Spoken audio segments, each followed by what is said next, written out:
kota. Sabendo kuwatamu.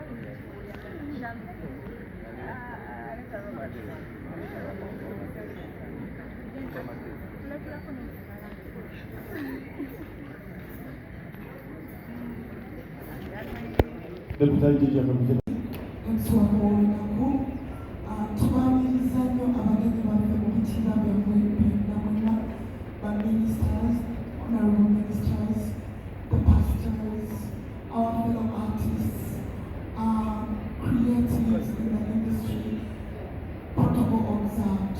Bannaye tusanyuse nnyo era tusiimye nnyo okuba nti muze okwagira omuzannyi omwami Dr. Bosa Dr. Mwakalako Dr. Bosa omwami Samba Benda. Kituwadde essanyu lingi nnyo okulaba nti olunaku lwaliro lutugase tubeereyo tulabeka tubeereyo mu kakuli yaffe eya Ebonies nga tetutera nnyo okubeera nga tulibolina oba artist naye twasanyuse nnyo okulaba nti mwamuyambyeko n'okwasaganya ekintu kino omukyala Mariam Daniel taliwo naye yakikwasaganyiza n'olaba omwami Ssebuke waali ba Veronica Nakayo weebali n'olaba bajji nga bali wano kibiina Kacwa minisita bannabana abatudde wano ku lwa Dr. Bosa.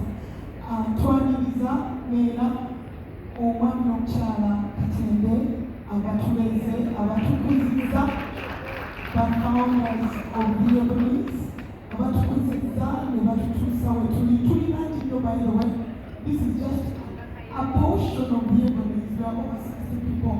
Naye tonight we are celebrating Dr. Bosa kubanga is a legend. Akoze bingi nnyo nti otuuka mu maka n'abaana abakyala ba Dr. Bosa nga bagamba Dr. Bosa naye nga abaddewo ebbanga lyonna lyonna nga bamutegeera naye nga erinnya limulikika. Kyakoze ekyokuba nti nno yawandiisa akatabo kano the 5 Ps kyatuwadde amaanyi mu mutima okuba nti bantu bangi bajja ne bakola ebyobuzima ne batadocumentinga. But when you write a book, you leave a legacy. Even the kids want to come back and read about omuntu yaliwo nga w'amaanyi nga he existed, so and so existed because waleseewo omukulo. So ne ba-artists bannaffe abalala naffe tu-encourage nange nga bwendi okuba kisobola okuwandiika obutabo nga buno newankubadde bagamba oba oyagala okweka ekintu omuntu lwakiteeka mu katabo because you don't want to read it. You don't have the reading culture each time you go.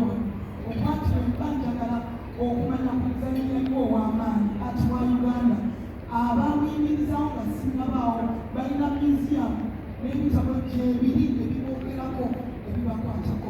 So tonight we celebrate Dr. Bosa. Tonight we celebrate Dr. Bosa. Tumwebaza olw'ettofaali ly'agasseeko ku generations z'abaddewo. 40 years is not a little time. It's a very long period of time. Ate bw'okuba ng'akoleddemu ebyamagero bingi. N'olwekyo tuddamu okubeebaza